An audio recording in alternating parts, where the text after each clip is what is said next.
अंतिम कवि के रूप में सुमित ओरछा जी, एक बार जोरदार ताली बजाएं सुमित ओरछा जी। गर्द इतिहास पर जमी है, पर समय की भी कमी है। ये काव्य धर्म का अंतिम सत्र है। अंतिम कवि के रूप में मैं आप सबके बीच में, बड़े महनीय लोग देश के विराजमान हैं। मेरा सौभाग्य है कि उनके समक्ष कुछ बोलने का 2-3 मिनट में मैं अपनी बात कहूंगा।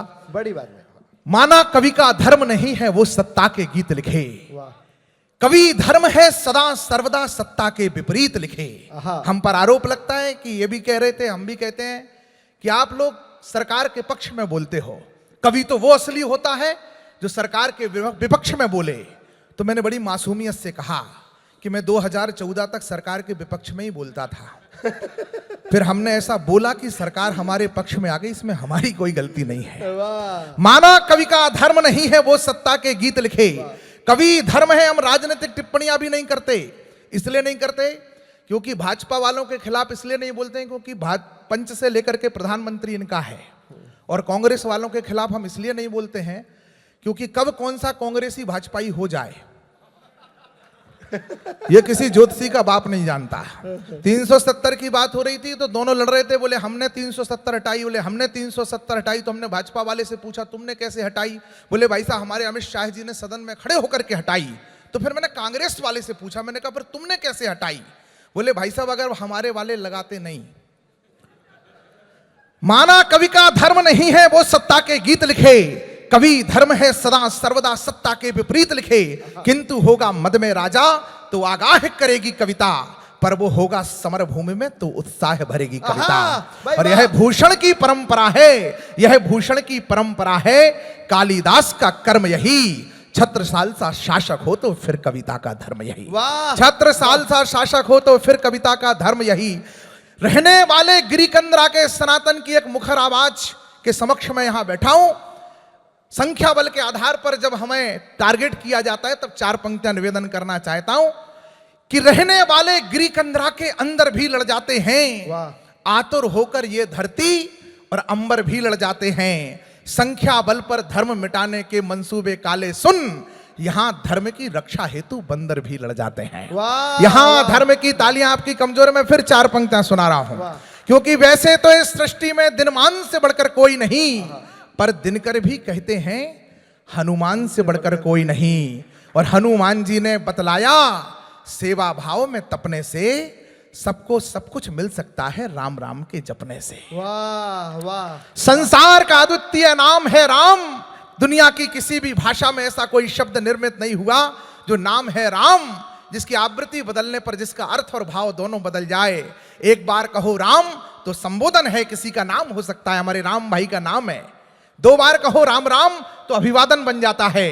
3 बार किसी घटना पर निकल जाए राम राम राम तो संवेदना हो जाती है। और बार बार कहो तो संकीर्तन हो जाता है। कहते रहो तो साधना हो जाती है, साधना की निरंतरता हो जाए तो सिद्धि हो जाती है। और राम नाम की सिद्धि जिसे मिल जाए उसकी जिंदगी की सार्थकता हो जाती है। अभी भी हाथ नहीं खोले, मैं फिर कोशिश कर रहा हूं।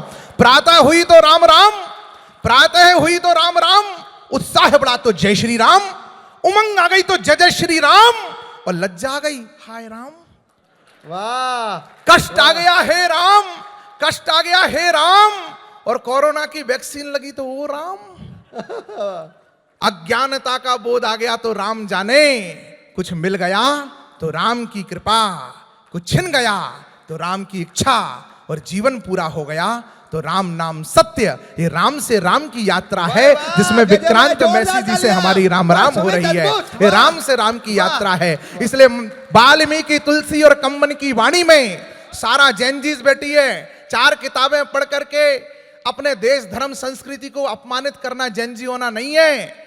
पढ़ा लिखा शिक्षित और जैनजी युवा तो वो है जो अपने ज्ञान से, अपने तर्क से, अपनी मेधा से, अपनी बुद्धि से दुनिया को ये समझा दे कि मेरा देश क्या है, मेरी परंपरा क्या है, हमारी परंपराओं की वैज्ञानिकता क्या है, और शिकागो में जाकर के भाषण दे तो स्वामी विवेकानंद बनकर के दुनिया का पूज्य हो जाए। असली युवा वो है। तब निवेदन करता हूं कि वाल्मीकि 4 पंक्तियां निवेदन करता हूं कि वाल्मीकि तुलसी और कंबन की वाणी में सारा सार समाहित है सरयू के पानी में। सतयुग से कलयुग की समस्याएं अनेक, किंतु सतयुग से कलयुग की समस्याएं भिन्न, किंतु सबका हल मिलेगा तुम्हें राम की कहानी में। इसीलिए मेरे राम के मत पूछना कि 90 सेकंड की राम कथा सुना करके अपने स्थान पर बैठ रहा हूं, कि मत पूछना कि क्या है इस राम कथा में, सोचना कि क्या नहीं है इस पावन प्रथा में। मैं ओरछा धाम से आया हूं, राम राजा सरकार की नगरी से, कि मत पूछना कि क्या है इस कथा में, सोचना कि क्या नहीं है इस पावन प्रथा में। वेद पुराणों का सार है इस कथा में,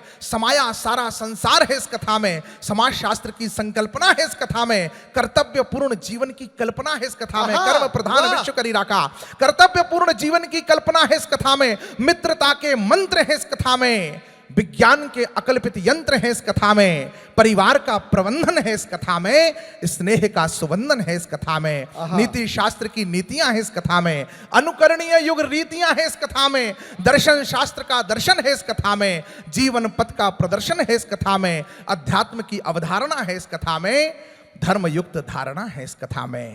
श्रेष्ठतम साहित्य है इस कथा में, श्रेष्ठतम साहित्य है इस कथा में। इंदु से आदित्य है इस कथा में, प्रेम की परिणति है इस कथा में, शत्रुता की भी सदगति है इस कथा में। विरह और वियोग है, विजय विदा करने की वेला में आइएगा। विरह और वियोग है इस कथा में, मिलन और संयोग है इस कथा में, प्रतीक्षा है इस कथा में, तितिक्षा है इस कथा में, अर्पण है इस कथा में, तर्पण है इस कथा में। श्रद्धा से श्रवण करना युवाओं संपूर्ण जीवन का दर्पण है इस कथा में। इसीलिए हे राम के बेटो, कर्म के पथ को अपनाओ, राम स्वयं है रूप धर्म का, धर्म के पथ को अपनाओ, वरना धर्म भी जीवन में फिर कष्ट कष्ट भर देता है। आपके जीवन के लिए एक संकल्प दे रहा हूं, वरना धर्म भी जीवन में फिर कष्ट कष्ट भर देता है। जो धर्म नष्ट करता है उसको धर्म नष्ट कर देता है। बहुत बहुत धन्यवाद, बहुत बहुत प्रणाम, आभार। रिपब्लिक भारत, जय श्री राम।